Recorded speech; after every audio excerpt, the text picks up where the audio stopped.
communication, though, is a two-way street. And at some point, we have to realize that, like, the other person also wants to be heard. I also think people have the misconception of how to be interesting. What do you mean by that? Like, they think that if I keep talking and telling this person how great I am, or, you know, all these things that I'm doing, that I become more interesting. So 2 before you says that when I ask you that question, Tree, what did you have for dinner last night? And you tell me... Yeah, salmon and kale. It was delicious. I have to ask you 2 more questions before you can take the conversation back. We can totally do this. Totally gonna make this happen. All right, today we are talking about talking. So my name's Liz. My name is Tree. And welcome to another episode of Hey, Don't Do That, where we talk about the little known things, the things that nobody tells you that have really big impacts on your motivation, effectiveness, and success. So Tree, to get us started talking about talking today, true or false? On average, we say about 7,000 words a day. 7,000? 7,000, true or false? True. You're right. Okay. That's true. Yes. Okay. We say about 7,000 words a day. Okay. I wonder what percentage of those are repeat words. Maybe like the word I. Yes. Or me. Yes. I don't know, but you are correct. That's true. 7,000 words. Yeah. Somehow, I felt like it could have been more. For some people, it probably is. And for some people, it might be less, but for some people, it's definitely more. Yeah, like if you think of like a news anchor. Yeah. They a reporter. Part of that's for their job. Yeah. So I was in a plane recently, and it was a pretty quick flight. It was later at night, and my computer battery was almost dead, so I couldn't work. And it was a full flight, so I sat down, and I thought, I will be nice, and I'm going to just say hello to the person sitting next to me. Oh, bad mistake. Well, sometimes I really like talking to people in planes, but this was a younger guy, and I asked 1 or 2 questions. And that was all I got to say. Like, for the rest of the flight. I was doing so much smiling and nodding and Also, and you were stuck there. You can't I couldn't go away. I was asking other questions. And at the end of the conversation, I wanted to just tell him, listen, hey, don't talk too much. Don't talk too much. It's annoying to other people. Yeah. At what point do you actually stop listening? I really don't. Pretty quickly. Yeah. Like, so I was interested for a while, and then he just kept going and going and going. And then I just started thinking to myself, like, this happens a lot, where we'll see people just keep talking and talking and talking. And why do we do that? And I think one thought is that we think we're fascinating people. We think that we are so interesting and that everybody really, really cares about us. Yeah. Yeah, of course. Like, but in reality, we're the most interesting person in our lives. Yeah. Right? But in reality, we're only the most interesting person in our own lives. Right? Like, you're not that interesting to other people. I mean, maybe you are to some. Yeah. But they're far more concerned about them than you. Yeah, it is true. So, they think they're interesting. That's one reason why people talk. What could be other reasons why people just keep going and going and going? If we don't, it's like if you give a mouse a cookie, you know, they just keep going, and the mouse will take the milk, and then he takes the straw, or whatever else he takes. I feel like a lot of times we don't give people opportunities to really just talk about themselves, or to talk about their personal lives. And so as soon as we open the door a little bit, we want to let the floodgates in because we feel like, I don't usually have the chance to do this. People don't usually ask me these kind of questions. So I'm going to take every opportunity that I get. Yeah. So they're like, okay, here's the opportunity. Here's a captive audience that I get to talk to. And it's easy to talk about yourself. Like, it's easy to just keep talking. I mean, that's the topic that you know the most about. 100%. The most confident topic that you can talk about is yourself. Yes. Right? I remember a story of a fellow facilitator, and she came up to me one day. She's like, Tree, I literally, just like your situation. Yeah. I literally asked one question, and 45 minutes later, the person was still talking. Mm-hmm. Right? Like, how... I don't even know how people can even talk for 45 minutes. Oh, they just can. Straight. Yeah, they can. Yeah, they can. Oh, they can. Well, it's for the other person, for the listener, the person on the other end. I feel like you can start from this really genuine place of I really do care about you and I'm interested. And it's all of the Dale Carnegie principles, right? I want to make you feel important. I'm going to talk about things that you're interested in. I want to be a good listener. Communication, though, is a two-way street. And at some point, we have to realize that, like, the other person also wants to be heard. Yes. And we have to remember that it's not all about you. Really, in communication, it's about the other person. Mm-hmm. Yeah, because communication is a dialogue, not a monologue. Yes. Right? A lot of the time, it becomes a monologue for a lot of us, and we just keep talking and talking. I also think people have the misconception of how to be interesting. What do you mean by that? Like, they think that if I keep talking and telling this person how great I am, or, all these things that I'm doing, that I become more interesting. Where in fact, when you say, like, people are interested in themselves. So, like, if you keep talking about yourself, I don't get a chance to talk about myself. Which is what I care much more about. Right. Yeah. I'm thinking when, like, in your situation, I'm thinking, when I'm going to land, like, who's going to pick me up? How am I going to get home? And my kids, instead of listening to what this person says. Like, psychologically speaking, when a person gets to talk about themselves, when they feel they're being heard. Also, like, there's a release of dopamine, right? When you get to talk with yourself, it's a feel-good hormone that get released in your brain, and it makes you want to keep talking. Do you think that people who do all the talking, do you think they know that it's annoying? Like, do you think they know? They obviously don't think it's annoying, but do you think they realize, like, I'm talking for 95% of this conversation and only letting the other person talk for 5%. Do you think they're even aware of it? Or is it no?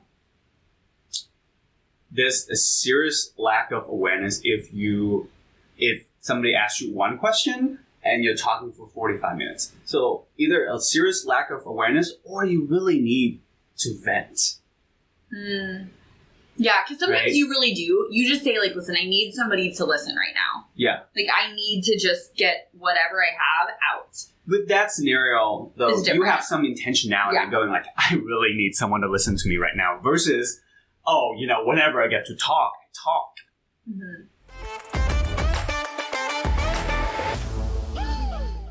So I think from the talker standpoint, a good analogy is, do you watch basketball? Sometimes. Okay, do you know what a shot clock is? Okay, so the shot clock is over the basket, and what happens is it's got a time limit on it. So that team, they only get, like, 90 seconds to shoot the ball, or 60 seconds. Okay. I don't really even know how much it is. That would have been a good question for me to ask you in trivia today. Yeah, I should. But I don't know how long the shot clock is. If you're listening and watching this, you should Google it and see how long it is. Yeah, you probably know. But imagine if in every conversation there was a shot clock above your head. And so at some point, you have to pass the ball. You can't just keep it. Mm-hmm. You have to give the ball back. And then they can have the ball for a while. And then they pass it back. Like, that's a true conversation. So that's one thing to just consider. Like, imagine there's a shot clock over your head. You only have 30 seconds, 60 seconds, 90 seconds, and then you pass the ball. Yes. Like, if we mentally thought that, we might give the conversation back more often. Yeah. Yeah. So that reminds me, well, first of all, this actual rule called the traffic light rule. Okay. Very similar to what you're saying. It's like the first 30 seconds, you have the green light, right? The person is listening, they're engaging with you. You have an audience. The next 30 seconds, you're in the yellow. So now you got to wrap it up, right? And then if you go over 60 seconds, you know you're in the red. Now you should be like, okay, maybe I'm talking too much and I should stop talking. So you think of like the traffic light rule, green, yellow, red. That could be an easy way for you just to catch yourself, be like, am I talking too much?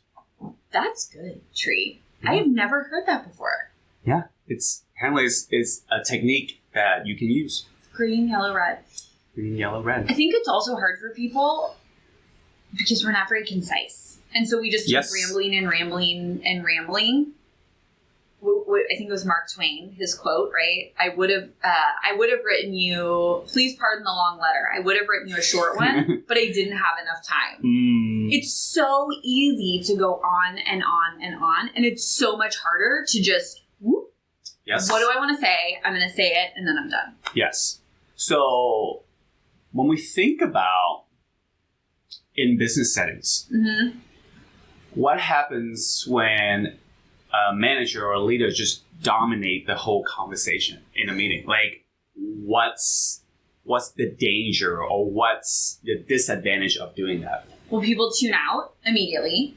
They're not engaged. You're not empowering anybody. And there's only one person in the room thinking, and that's you. Yeah. Right? Like, well, the rest of the team is thinking, when is this over? Yes. And when can I get out of this conversation? Yeah, we're trying to be productive thinking, right? Yeah. But yeah, I mean, quite honestly, that's what happens. They say that you are 5 times more likely to buy into something if you've had a say. And so as a leader, instead of just talking, think about with your team, what am I saying that they could be saying? And then instead of saying it, ask a question so they can say it. Yes. Yes. Because then they're bought in and they're engaged and they own it versus my boss told me this is what I had to do. I mean, a lot of really innovative organizations and a lot of really strong leaders, it's not that they always know what to say, it's that they know the right question to ask. Yep.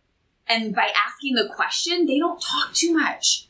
They might be the one who talks the least in the room, but it's everybody else contributing their ideas. Like, that's where you really get innovation. That's where you really get, I mean, we literally just had this on a call that you and I were just on with about a dozen other people. Yeah. And instead of one person just saying, this is what we should do, this is what we should do, we threw the questions out there.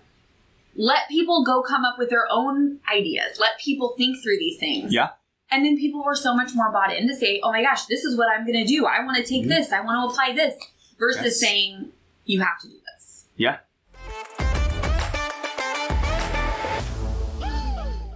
To zoom out a little bit. Yeah. When we think about, okay, so we're encouraging everybody not to talk too much.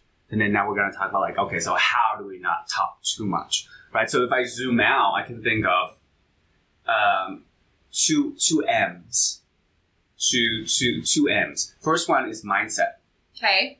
Right? And the second one is method. Mindset. What is my intention going into this conversation? Yeah. Do I need to vent or am I here to build connection? Am I here to learn?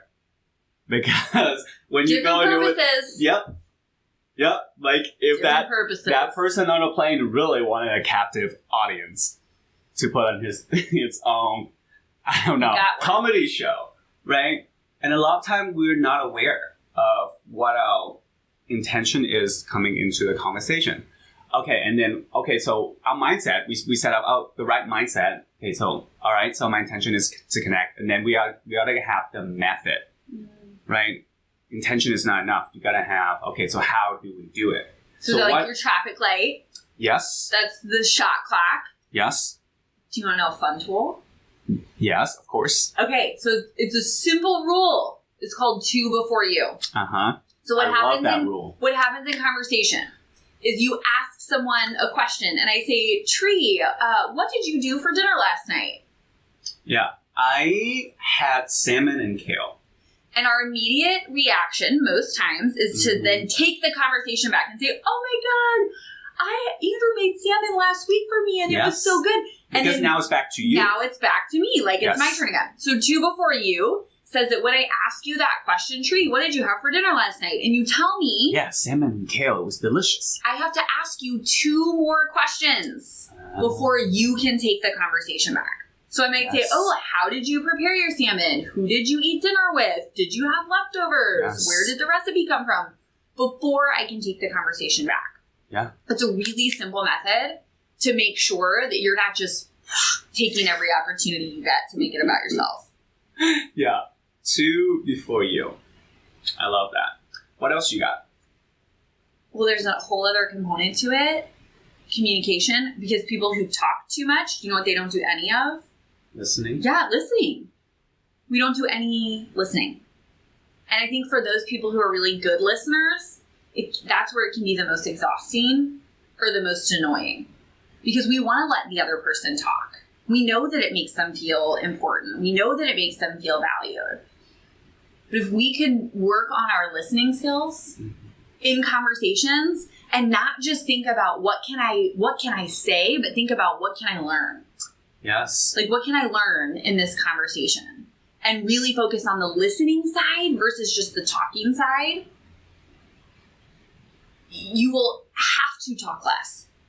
Yeah. Because it's not about listening to yourself. It's about listening to the other person. Mm-hmm.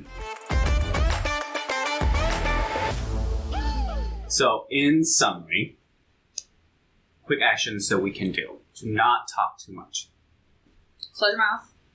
Listen. Use a shot clock. Two before you. Use the traffic light.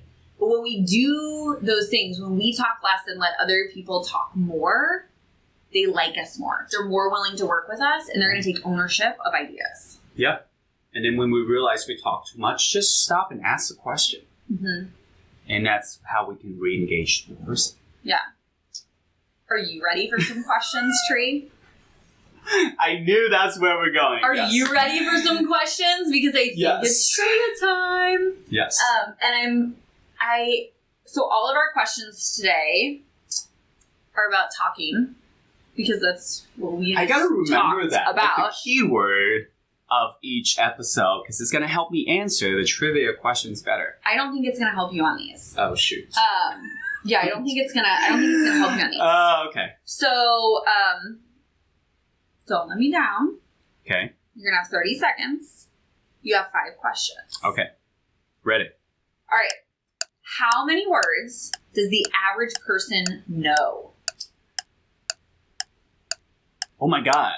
50,000 words. No. Who sang a song, Talking to the Moon? Bruno Mars. Yes. What is the most spoken language in the world? Chinese. No. What is the fear of public speaking? Oh my god. Oh. Okay, skip it. Okay. Last one. Who said the famous words, I have a dream? Martin Luther King Jr. That was pretty good, Tree. So you how many did I get? Under 30 seconds. You got Bruno Mars. He sang Talking to the Moon. And you got Martin Luther King. How many words does the average person know? Uh-huh. There's ranges, that you can find, but it says somewhere between 20 to 35,000 words. I almost wanted to say 26,000 words. Well, you didn't. I didn't. But it was a good idea that you had in your head. I didn't. The most spoken language in the world is English. Okay. I know. I wasn't sure what it would be. Right. But it's English. Yeah. That's the most common. That was my first thought, and it was like, well, there's you thought I was trying to trick you, didn't people. I? Yeah. Yeah, I wasn't. Well, it's not like I made up the answer. It's a real answer. Okay, and then the last one. What is the fear of public speaking? It's called glossophobia. Glossophobia. Never heard of it in my life, but that's what it's called. If you have a fear of public speaking, it's called glossophobia. Glossophobia. And I know a lot of people who do not have glossophobia, especially in one-on-one situations, because they just keep on talking. Yeah. So with that, remember, in conversations, don't talk too much. Take opportunities to listen, and people will want to talk with you more often. We'll see you next time. Bye.